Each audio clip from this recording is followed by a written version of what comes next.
Devi Anna Murshidah, calon guru penggerak angkatan ke-7 dari SMK Negeri Bengkulu akan melaksanakan praktek coaching untuk supervisi akademik bersama rekan saya, Ibu Indah Dwi Astuti, selaku guru IPAS kelas 10 SMK Negeri Bengkulu. Melalui kegiatan ini, diharapkan guru mampu mengembangkan kompetensi, baik kompetensi sosial, kepribadian, pedagogik maupun profesional. Adapun rangkaian supervisi akademiknya ada 3. Yang pertama tahap pra-observasi, yang kedua tahap observasi, dan yang ketiga tahap pasca observasi. Assalamualaikum Bu Indah. Waalaikumsalam warahmatullahi wabarakatuh. Bagaimana teman hari ini? Alhamdulillah baik sekali. Mohon ini mengganggu waktunya Bu Indah Ibu hari ini ya. Jadi gini, seperti yang sudah kita sepakati kemarin, sudah menyampaikan bahwasanya saya akan melakukan supervisi akademik di kelas yang Bu Indah ampuh. Kemudian sebelum observasi kita akan melakukan kegiatan pra-observasi, di mana di sini kita akan ngobrol-ngobrol santai seputar kesiapan Bu Indah dalam melaksanakan pembelajaran nanti. Di mana saya akan melakukan observasi di kelas yang Bu Indah ampuh. Dan nantinya saya akan melakukan observasi pada pembelajaran yang kita laksanakan. Adapun tujuan supervisi akademik ada 3. Yang pertama adalah pertumbuhan, yang kedua perkembangan, dan yang ketiga pengawasan. Pertumbuhan itu maksudnya di sini supervisi menjadi daur belajar bagi guru untuk meningkatkan performanya. Kemudian kalau perkembangan, supervisi mendorong guru untuk mengidentifikasi dan merencanakan area pengembangannya. Kemudian pengawasan adalah sebagai sarana untuk monitoring dalam mencapai tujuan pembelajaran. Nah, kira-kira kalau Bu Indah, apa yang diharapkan dari kegiatan yang akan kita lakukan ini nanti? Dalam supervisi biasanya digunakan untuk menentukan kualitas bagaimana seorang guru untuk pembelajaran di kelas, sehingga pembelajaran berpihak pada murid dan suasana dan situasi belajar yang kondusif. Baik, berarti Bu Indah berharap dengan adanya supervisi akademik ini mampu mengembangkan kompetensi Bu Indah ya, terutama untuk memperbaiki kualitas pembelajaran. Nah, untuk kegiatan kita nanti, kira-kira Bu Indah mau mengambil materi apa Bu? Saya akan mengambil materi khususnya semester ini, yaitu interaksi sosial. Lalu tujuan pembelajaran yang nanti akan dicapai pada belajar ini. Jadi diharapkan siswa mampu memahami pengertian interaksi sosial, faktor-faktor dan syarat-syarat interaksi sosial di masyarakat, seperti yang sudah saya siapkan di MPP saya. Nah, kira-kira area pengembangan akan Bu Indah harapkan dari materi itu apa? Untuk mengembangkan kemampuan saya, karena memang pada interaksi sosial ini mencakup materi IPS ya di dalam IPAS itu, dan juga lebih memperdalam penguasaan materi IPS, sehingga dalam penyampaian nanti saya mudah untuk menyampaikan kepada murid atau siswa, sehingga nanti akan mempermudah bagaimana cara untuk menentukan strategi pembelajaran pada anak-anak. Berarti lebih ke arah kompetensi profesional dan pedagogik ya Bu ya. Profesional itu kaitannya dengan penguasaan materi, dan pedagogik kaitannya dengan metode atau strategi yang akan digunakan dalam belajar nantinya. Nah, terkait kompetensi yang mau dicapai Bu Indah, selama ini kira-kira kalau ada skala 1 sampai 10, pembelajaran yang dilakukan Bu Indah itu pada skala berapa kira-kira selama ini? Karena memang pada materi interaksi sosial ini baru ya di kurikulum Merdeka, kira-kira masih kalau dihitung dari rentang 1 sampai 10 baru hanya di angka 6 ya. Nah, untuk mencapai posisi yang diinginkan Bu Indah, pembelajaran yang mungkin lebih baik lagi, Bu Indah mengingat pada posisi berapa? Masih di skala 1 sampai 10? Kalau sebagai guru ya inginnya ini maksimal ya, tapi kalau mau mencapai maksimal kelihatannya juga masih susah, karena memang masih baru untuk IPAS di interaksi sosial ini. Ya paling tidak di angka 8 dan 9. Nah, berarti selama ini Bu Indah tentu masih mengalami kesulitan Bu ya untuk menyampaikan materi IPAS ini kepada murid-murid. Kira-kira apa kesulitan yang dialami? Atau mungkin dari segi murid-muridnya, adakah mungkin penugasan atau mungkin ketika belajar bagaimana murid-muridnya, kira-kira bagaimana kesulitannya? Kalau dari saya pribadi, kesulitan mungkin memang kita harus belajar lagi nih ya, karena belajar IPS itu dulu waktu di SMA, baru di kurikulum Merdeka, ternyata IPA dan IPS digabung menjadi satu. Mungkin kalau di anak-anak, bagaimana strateginya nanti yang akan bisa dicapai, anak-anak masih bingung kelihatannya. Tapi mereka berusaha untuk mengikuti apa yang diwajibkan oleh guru, jadi guru harus lebih kreatif. Nah, strategi apa yang Bu Indah gunakan nanti untuk belajar besok agar kendala-kendala yang tadi Bu sebutkan itu bisa diminimalkan lah kalau tidak? Saya lebih cenderung memakai discovery learning karena memang dengan bekerja kelompok ini anak-anak lebih suka, lebih giat dan lebih bisa memahami, bertukar pengalaman dan pendapat bersama teman-teman. Oh, jadi Bu Indah menggunakan metode pembelajaran atau model belajar discovery learning Bu ya. Nah, kira-kira nanti kegiatan pembelajaran itu seperti apa?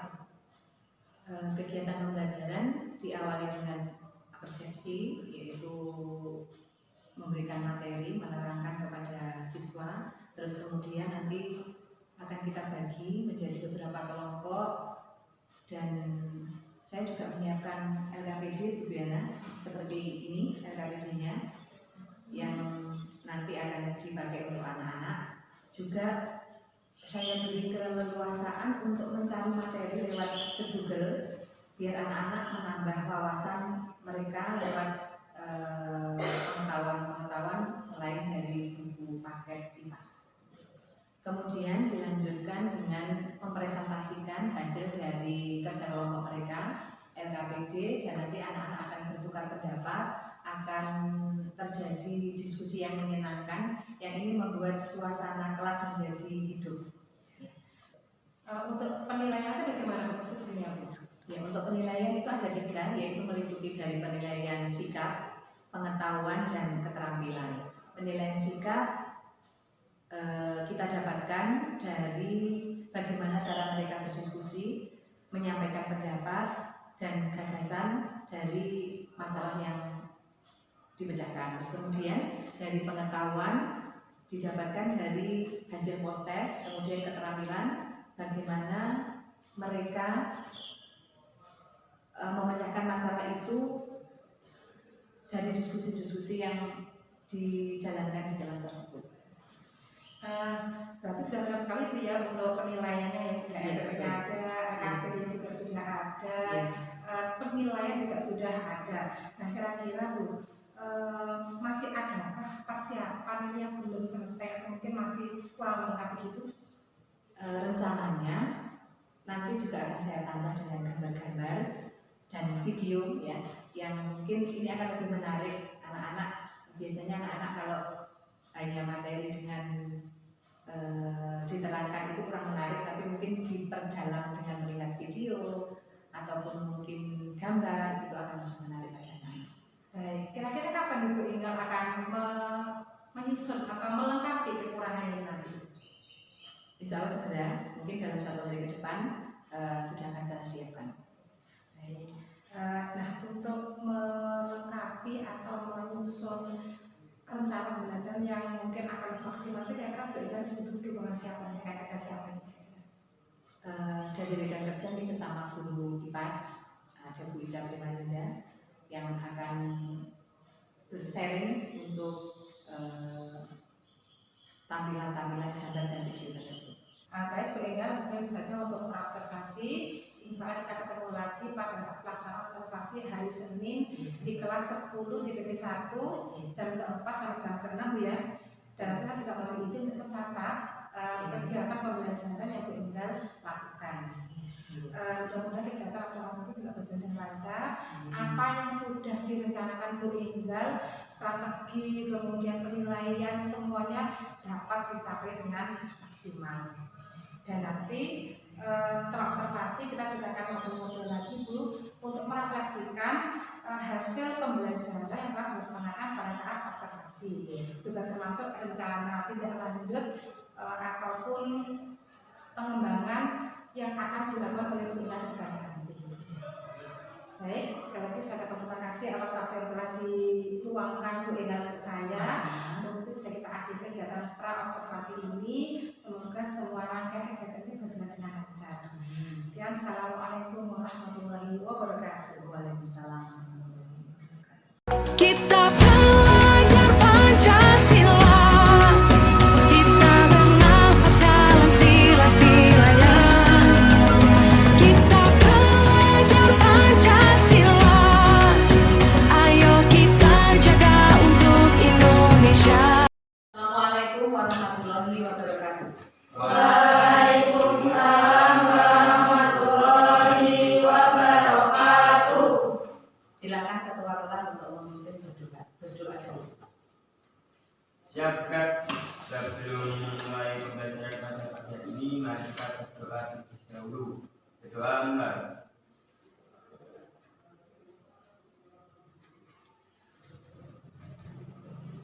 Selesai.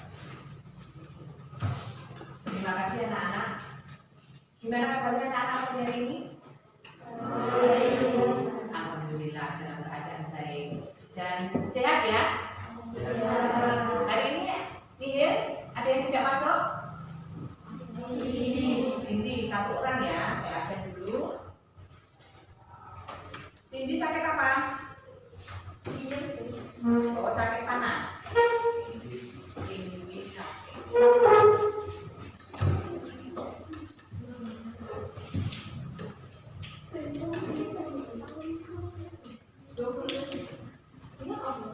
Harus sehat karena sehat adalah modal utama untuk melakukan aktivitas. Makanya jaga kesehatan, makan makanan yang bergizi, dan anak-anak selalu makan tepat waktu ya. Tapi kalau bulan Ramadan ya harus makan sahur, kemudian berbuka dengan yang manis dan harus sesuai dengan kebutuhan tubuh kita.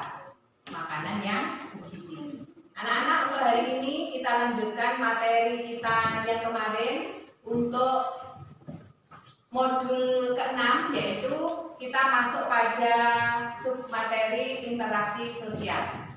Yang seperti sudah saya sampaikan pada minggu kemarin, bahwa hari ini kita akan melakukan diskusi juga, akan melakukan pemecahan masalah tentang interaksi sosial. Masih ingat anak-anak apa yang dimaksud dengan interaksi sosial? Tidak ingat. Apa interaksi sosial? Hubungan sosial yang dinamis antara individu dan individu. Ya, hubungan yang dinamis atau interaksi antara individu satu dengan individu yang lain, juga antara individu dengan kelompok. Kelompoknya siapa? Kelompok yang terdiri dari beberapa individu, ya. Nah, seperti itu. Terus kemudian dalam materi ini, interaksi sosial, akan dicapai pembelajaran, yaitu yang pertama, anak-anak diharapkan mampu menjelaskan pengertian tentang interaksi sosial. Seperti yang sudah diutarakan oleh Mbak Amel tadi, interaksi sosial adalah hubungan atau interaksi antara individu satu dengan individu yang lain, individu satu dengan kelompok dan kelompok yang lain, gitu. Terus kemudian anak-anak mampu menjelaskan syarat terjadinya interaksi sosial. Terus kemudian yang berikutnya dalam modul 6 ini subbab interaksi sosial, anak-anak mampu mengidentifikasi faktor-faktor terjadinya interaksi sosial. Terus kemudian yang berikutnya yaitu anak-anak mampu mengidentifikasi proses interaksi sosial, asosiatif dan disosiatif. Dan yang terakhir pada tujuan pembelajaran kali ini yaitu anak-anak mampu atau murid mampu menganalisis interaksi sosial dan murid menyimpulkan tentang interaksi sosial. Di materi ini, pada pertemuan kali ini nanti akan kita bahas mengenai interaksi sosial, kemudian syarat terjadinya interaksi sosial, faktor-faktor yang mempengaruhi terjadinya interaksi sosial, terus kemudian nanti anak-anak juga akan melakukan diskusi dan nanti akan ada presentasi, bahkan tanya jawab antara guru dan anak-anak juga nanti akan terakhir menyimpulkan adanya interaksi sosial. Itu yang akan kita lakukan pada pertemuan kali ini. Nah, mungkin anak-anak secara tidak langsung sudah melakukan interaksi sosial, baik dengan teman sejawat. Kalian kalau ngobrol atau berkomunikasi, misalkan Mbak Sampang sama Mbak Nur berkomunikasi atau berbicara, mungkin kamu tadi kehujanan enggak? Interaksi sosial juga seperti itu? Iya. Contoh lain mungkin kalau di dalam kelas, individu itu kan satu orang dengan orang yang lain. Lana misalnya, Lana dengan Mbak Eva. Eva, kamu sudah mengerjakan PR. Interaksi bukan? Interaksi. Berkomunikasi, terus dalam bentuk lain. Kalau misalkan Lana WA atau Lana telepon karena ketua kelas mau menyampaikan informasi ke kelas, disampaikan informasi ke dalam grup kelas DPB, termasuk interaksi bukan? Termasuk interaksi. Contoh lain? Contoh lain tentang interaksi? Kalau misalkan kelompok laki-laki dan kelompok perempuan, atau mungkin ada segerombolan anak-anak, ada 5 orang, terus kemudian ada 5 orang lagi dalam satu tempat, terus kemudian mengadakan diskusi. Interaksi bukan? Interaksi, berarti interaksi antara kelompok dan kelompok. Kalau individu dengan kelompok, contohnya apa? Individu dan kelompok, contohnya apa? Kalau seperti ini, Boenger berdiri di depan kelas, mengajar, menyampaikan materi. Boenger individu? Terus kalian sebagai murid bisa dianggap kelompok? Bisa. Berarti akan terjadi interaksi enggak? Terjadi interaksi. Itu contoh di lingkup sekolah. Kalau lingkup di keluarga atau lingkup di masyarakat, coba angkat. Ada yang bisa mencontohkan? Di keluarga misalkan, di rumah itu biasanya ada siapa saja? Ibu, bapak, anak, ada kakek, ada nenek, ada cucu. Nah, ini sama. Ketika individu satu, seorang ibu berbicara dengan ayah, terjadi interaksi komunikasi. Anak, kalian dengan ibu, kalian dengan ayah, terjadi komunikasi. Gitu? Ya. Kalau tingkatannya lebih luas di masyarakat, Pak Kades menemui kelompok tani, atau menemui kelompok nelayan, atau menemui kelompok pedagang, akan terjadi interaksi di sini. Apa yang dibicarakan? Ya, apa topiknya? Yang jelas terjadi interaksi bukan? Ya, terjadi interaksi. Ada komunikasi antara Pak Kades dengan kelompok tani. Mungkin karena ini musimnya musim tanam, ada pemberian pupuk gratis atau subsidi pupuk gratis, atau ada subsidi benih untuk tanaman padi misalkan untuk kelompok tani. Terus kemudian karena ini pada bulan Ramadan, Pak Kades, lewat Pak Kades menyampaikan informasi dari desa, ada bantuan untuk masyarakat yang tidak mampu atau masyarakat yang membutuhkan. Itu dalam. Terus kemudian kalau itu di masyarakat desa, dan masih banyak lagi contohnya. Misalkan kalian kalau menemukan interaksi sosial yang terjadi di negara kita. Lebih luas lagi? Ya, lebih luas lagi. Apa interaksinya? Kalau individu dengan individu membicarakan mengenai negara, lebih luas lagi. Kelompoknya siapa? Ya mungkin ada lembaga, mungkin ada instansi, mungkin ada partai yang tingkatannya lebih luas. Individunya siapa? Kita. Kita berperan sebagai siapa? Ada yang berperan sebagai guru, ada yang berperan sebagai polisi mungkin, ya kan? Banyak yang akan terjadi. Terus kemudian, misalkan ada pertanyaan seperti ini.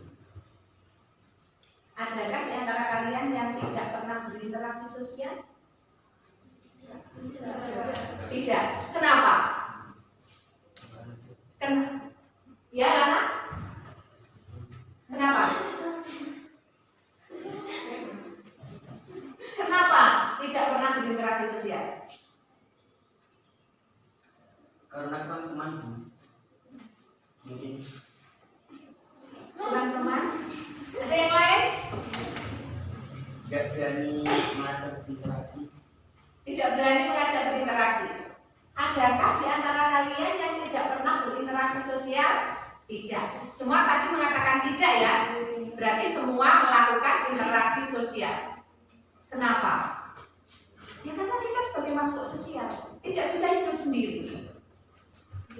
Bisa hidup sendiri? Tidak. Saling membutuhkan? Ada simbiosis? Walaupun kita membahas mengenai interaksi sosial, tapi masih ada kaitannya dengan simbiosis. Seperti pada materi ekosistem kemarin, ada simbiosis, mutualisme, parasitisme, dan saling membutuhkan. Makanya manusia dikatakan sebagai makhluk sosial, tidak bisa hidup sendiri. Saling membutuhkan. Menjahit baju dibutuhkan kita, karena kita juga butuh baju. Petani, hasil pertaniannya sebagai sumber bahan makanan pokok kita, penghasil padi. Terus kemudian guru dibutuhkan oleh murid. Murid juga dibutuhkan oleh guru. Guru kalau tidak ada muridnya, siapa sehat tulang? Ya tak? Nah, itu hanya dalam konteks lingkup kecil. Kalau dalam konteks luas, ya hubungan kita sama makhluk hidup, hubungan kita sama yang di atas, hubungan kita sama sesama. Terus kemudian, kenapa semua orang melakukan interaksi? Kenapa Mbak Nur?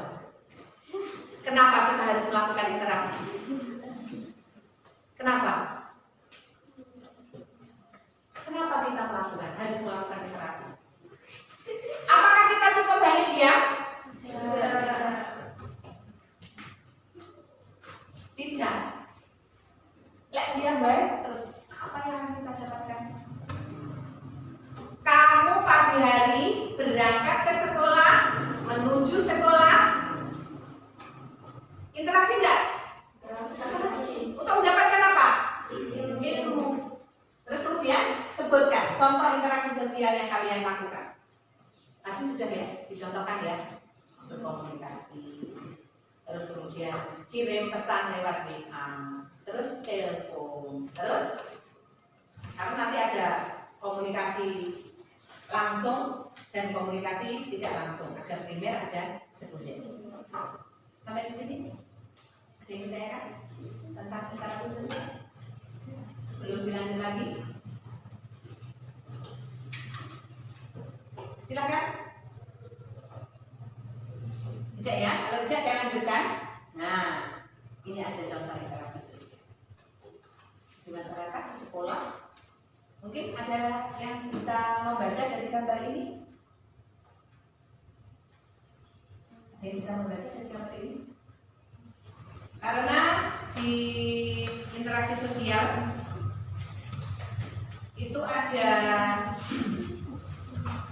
jenis interaksi sosial, ada interaksi sosial individu dengan individu tadi, terus kemudian ada ada interaksi individu dengan kelompok, terus ada interaksi individu dengan kelompok. Coba gambar pertama, yang ini dulu ya, gambar pertama. Ada Pak Guru mengajar di kelas, berarti interaksi antara individu dan kelompok. Betul, individu dan kelompok. Terus kemudian gambar bawahnya itu ada anak-anak bermain.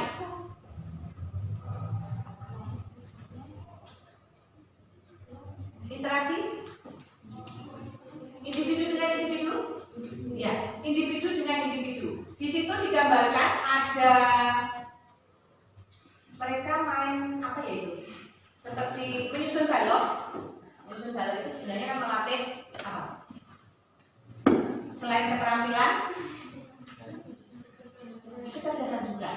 Nah, menyusun balok, bagaimana nanti baloknya akan dibentuk, terus akan menjadi mungkin sebuah bangunan atau mungkin akan menjadi apa ya, bentuk binatang dan sebagainya. Butuh keterampilan, butuh kecerdasan juga, butuh kreatif, gitu, kreatif juga.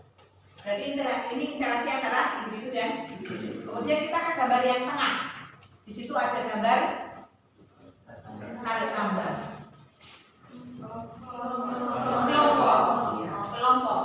Kelompok ada satu kelompok terdiri dari 3 orang ya, 3 orang yang akan mempertahankan tarik gambar itu tidak berkali. Nah, ada apa itu gambar ibu-ibu di pasar sedang belanja, ada pertemuan antara penjual dan pembeli. Ada interaksi jelas. Berapa bu harganya? Saya tawar boleh. Bu kok barangnya gini bu, kok lain?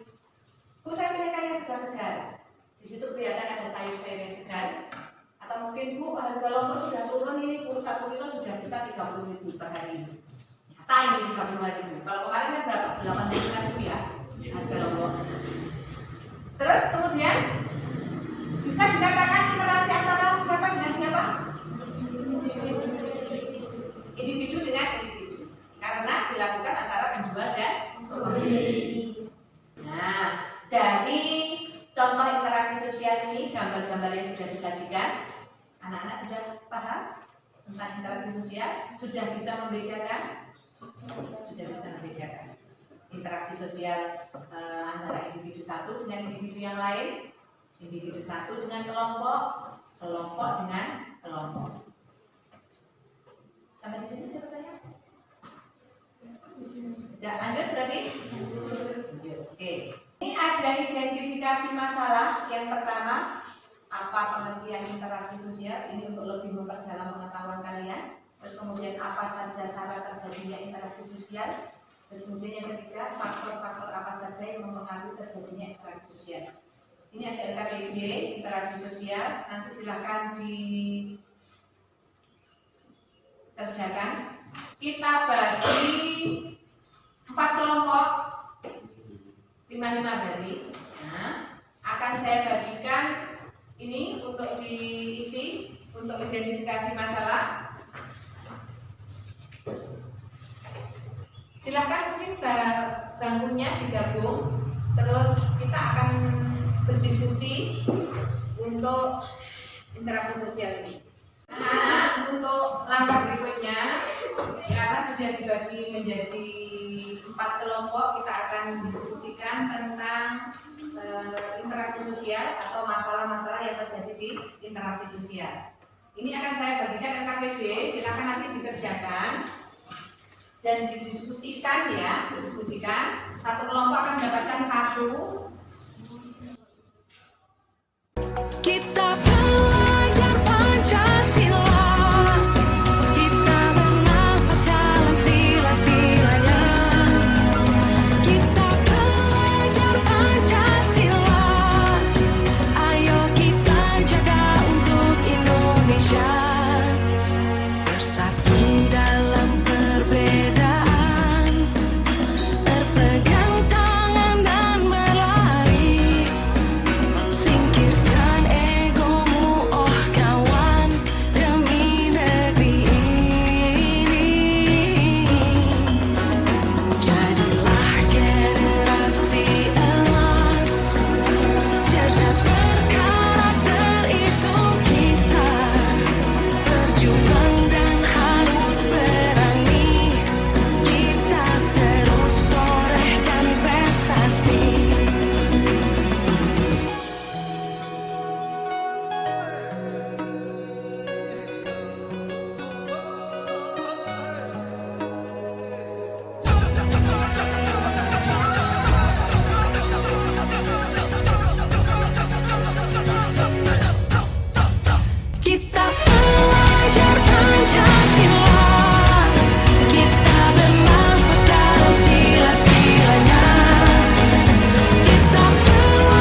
sosial adalah hubungan timbal balik yang saling mempengaruhi antara dua individu atau lebih.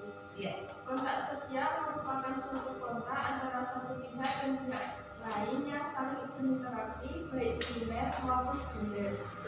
Faktor-faktor yang mempengaruhi interaksi sosial antara lain intimidasi, sugesti, identifikasi, simpati, dan empati. Untuk interaksi sosial ada dua jenis, yaitu interaksi sosial asosiatif dan interaksi sosial disosiatif. Betul. Itu kesimpulan dari interaksi sosial materi pada hari ini, ya. Anak-anak berarti karena sudah ada kesimpulan, sudah paham semua ya tentang interaksi sosial? Sudah paham? Sudah. Kalau begitu, Bu Enda mau bertanya, untuk pertemuan hari ini apa yang bisa Anda katakan untuk pembelajaran hari ini? Apa yang bisa Anda katakan untuk pembelajaran hari ini? Seru, terus menyenangkan, terus kemudian asik, Tidak membosankan. tidak membosankan. Oke, terima kasih anak-anak untuk hari ini, bahwa dalam materi interaksi sosial sudah kita pelajari. Semoga anak-anak lebih paham.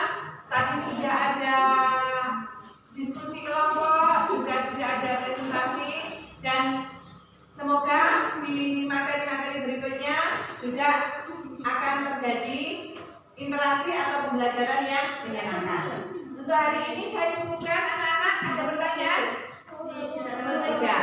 Silakan dipersiapkan untuk materi berikutnya, yaitu nanti kita akan melanjutkan ke modul 7 atau modul terakhir. Gitu ya. Terima kasih untuk hari ini anak-anak. Mohon maaf kalau ada segala sesuatu yang kurang berkenan. Terima kasih. Wassalamualaikum warahmatullahi wabarakatuh. Waalaikumsalam warahmatullahi wabarakatuh. Ayo kita jaga untuk Indonesia. Kita belajar Pancasila. Kita bernafas dalam sila-silanya. Kita belajar Pancasila. Assalamualaikum warahmatullahi wabarakatuh. Kembali bersama dengan saya Dwi Ana Mursyida, calon guru penggerak angkatan ke-7 dari SMK Negeri Prengkuku, Kabupaten Pacitan. Pada kesempatan kali ini, saya akan melaksanakan praktek coaching untuk supervisi akademik pada rangkaian kegiatan pasca observasi. Sudah bersama dengan saya, Ibu Enggal Dwi Astuti, selaku guru mata pelajaran IPAS, yang pada kesempatan yang lalu sudah dilakukan observasi pada praktek mengajar di kelas beliau. Assalamualaikum Bu Enggal. Waalaikumsalam warahmatullahi wabarakatuh. Bagaimana kabarnya hari ini? Alhamdulillah baik sehat. Alhamdulillah. Mohon maaf mengganggu waktunya Bu Enggal. Jadi kali ini saya pengen ngobrol-ngobrol dengan Bu Enggal terkait hasil dari praktek mengajar yang sudah Ibu lakukan, di mana pada pertemuan yang lalu saya berlaku sebagai observer. Nah, sebelumnya saya mau bertanya bagaimana perasaan Ibu setelah selesai dilaksanakan observasi pada kelas yang Ibu ajar kemarin. Kalau ditanya perasaan, tentunya saya alhamdulillah lega ya Bu Diana. Lega karena sudah terlaksana dengan baik dan sudah ada observasi terhadap pembelajaran di kelas saya terutama. Kemudian Bu, kira-kira apa harapan atau tujuan dari Ibu dari kegiatan obrolan kita pagi ini?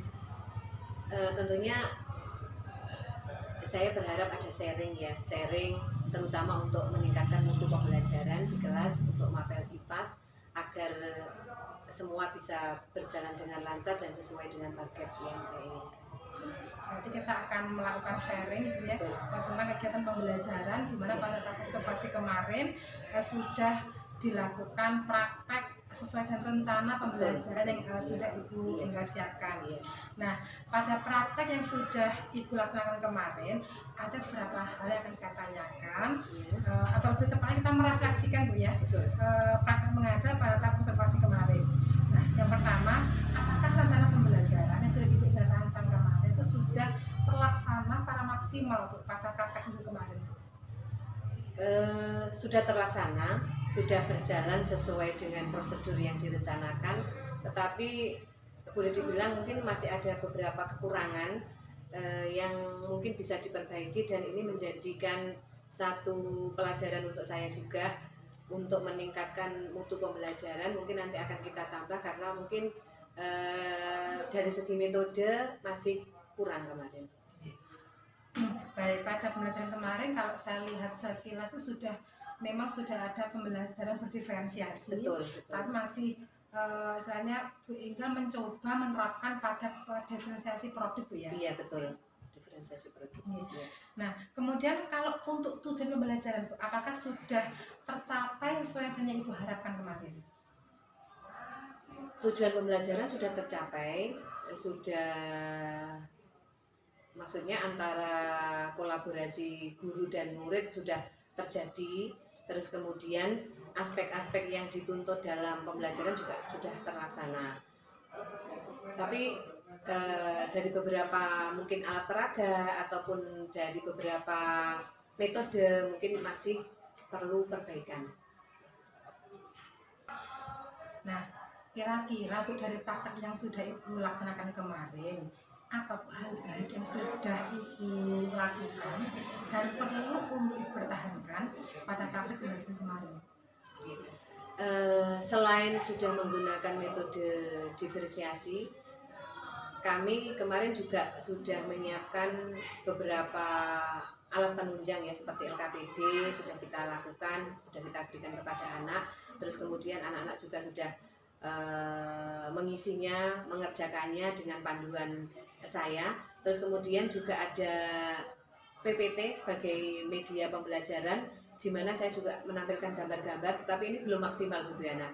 Mungkin nanti perlu ditambahkan juga video yang kurang kemarin dari pembelajaran ini, dan anak-anak sudah sedikit ada kemajuan dari segi komunikasi dan berani untuk mengajukan pendapat, bertanya dan menjawab pertanyaan yang saya ajukan. Nah, berarti kalau saya lihat malah sudah muncul tentang kompetensi sosial emosional Bu ya, jadi sudah berani mengajukan pendapat tadi Bu ya. Nah, kemudian apa yang belum baik atau mungkin masih menurut Bu itu masih menjadi kekurangan dan ingin Bu Enggal kembangkan untuk meningkatkan pembelajaran di tahap selanjutnya Bu?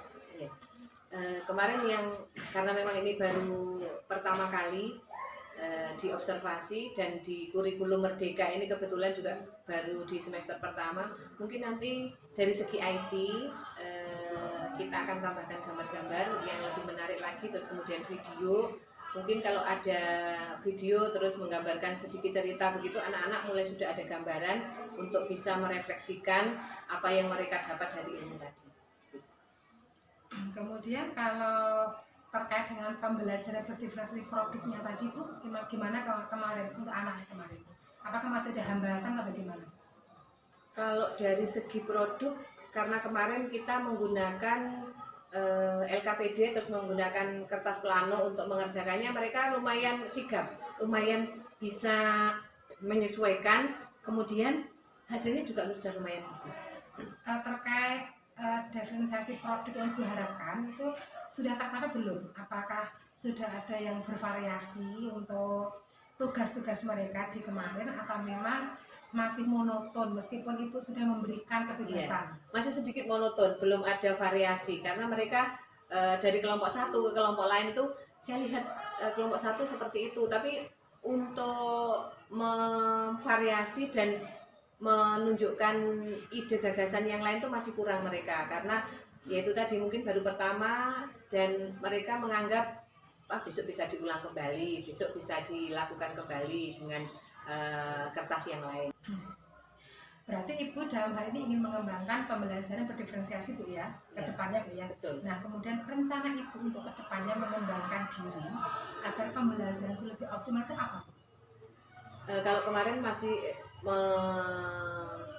satu tujuan yang kita harapkan produk, tetapi nanti akan kita rangkaikan dari 3 aspek, yaitu ada konten, kemudian ada proses, kemudian baru kita produk yang hasilnya akan lebih bagus. Baik, berarti kalau bisa saya tangkap, Bu Indah ini ke depannya ingin mengembangkan pembelajaran dengan mengintegrasikan pembelajaran berdiferensiasi, baik itu konten, proses maupun produknya, kemudian juga tadi menyinggung IT agar mungkin medianya lebih bervariasi Bu ya, bisa menampilkan berbagai macam video, YouTube ataupun gambar dan sebagainya Bu ya. Nah, kapan Ibu akan melaksanakan rencana-rencana yang sudah Ibu sendiri tadi Bu?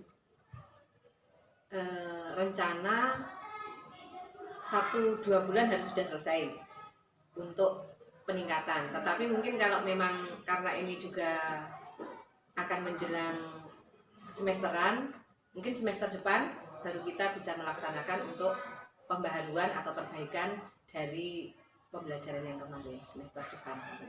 Berarti bisa dikatakan targetnya maksimal Bu ya, itu semester depan itu sudah selesai ya, untuk mempelajari apa yang tadi pembelajaran diferensiasi, kemudian pengembangan IT yang ingin dikembangkan tadi Bu ya. Betul, sambil merancang untuk modul semester berikutnya kan nanti bisa dibarengkan seperti itu. Nah, siapa yang ingin Ibu libatkan dalam menjalankan rencana aksi yang sudah Ibu susun ini tadi Bu? Kalau melibatkan tentunya ya harus ada tim ya dari guru IPA sendiri. Kebetulan di sekolah kami ada 4 guru IPA yang mungkin nanti akan berkolaborasi dari tim guru IPA sendiri. Terus kemudian dari lokasi kurikulum tentunya. Terus dari teman-teman guru penggerak di Prenggoku juga banyak, ada 9 calon guru penggerak nanti yang akan kita libatkan agar lebih mempermudah dan sharingnya juga akan lebih enak, lebih bisa mencapai target tentunya untuk kegiatan observasi ini. Nah, terkait rencana-rencana Ibu ke depannya, adakah Bu strategi lain yang Ibu gunakan untuk bisa mengingatkan agar apa yang sudah Ibu rencanakan step by step itu bisa terlaksana dengan maksimal, nggak ada yang terlewatkan lah seperti itu? Kalau kebetulan sudah ada RPP ya yang menjadi panduan, tetapi mungkin saya juga akan menyediakan catatan-catatan kecil seperti agenda begitu, daftar apa yang harus saya lakukan biar tidak terlewati, dan apa yang harus saya persiapkan untuk alat dan peraganya, dan anaknya harus seperti apa yang harus dipersiapkan, terus kemudian metode kelasnya seperti apa, atau mungkin saya akan mendatangkan tim tadi untuk bisa saling berkolaborasi di kelas saya, di kelas beliau, di kelas guru IPA yang lain. Baik, semoga apa yang menjadi rencana Bu Enggal untuk mengembangkan diri, khususnya untuk pembelajaran di SMK kita ini agar semakin meningkat itu bisa berjalan dengan lancar, hasilnya juga maksimal. Sekali lagi terima kasih Bu Enggal telah menyempatkan waktu untuk kita melakukan sharing atau merefleksikan hasil dari praktek mengajar di mana saya bertindak sebagai observer pada pertemuan yang kemarin. Demikian kegiatan pasca observasi telah selesai dilaksanakan. Semoga bermanfaat untuk kita semuanya. Akhir kata, wassalamualaikum warahmatullahi wabarakatuh.